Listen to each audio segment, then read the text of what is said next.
cr101radio.com, podcasts, and more. 7. Property and the family. Property is protected by 2 of the 10 commandments. Thou shalt not steal, and thou shalt not covet thy neighbour's house, nor anything that is thy neighbour's. 3 commandments directly protect the family. Honour thy father and thy mother, thou shalt not commit adultery, and thou shalt not covet thy neighbour's wife. The family and property are thus clearly very important in God's law. Frederick Engels, Karl Marx's associate in The Origin of the Family, Private Property and the State, declared that private ownership of property was the economic foundation of monogamy in the family. For Engels, both had to go. Why did Engels see a necessary connection between the family and property? The answer is very simple. For any institution to exist, it must have independence. It must be free. How long would a club last if every step and act were controlled and dictated by some tyrant? It would then cease to have any meaning or life for its members. It would only be a puppet manipulated by the tyrant. Similarly, the family can only truly exist if it be free, and the economic foundation of the family's freedom is private property.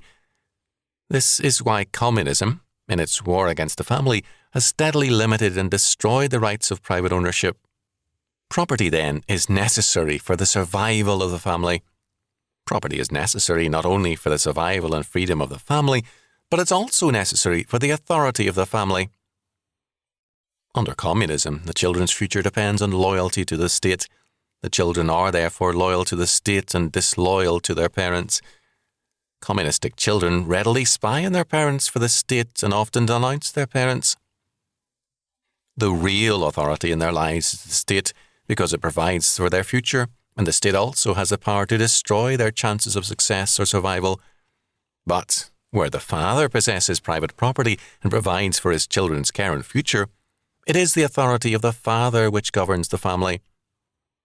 Engels also saw the right of inheritance of property as an economic foundation of the family, and rightly so.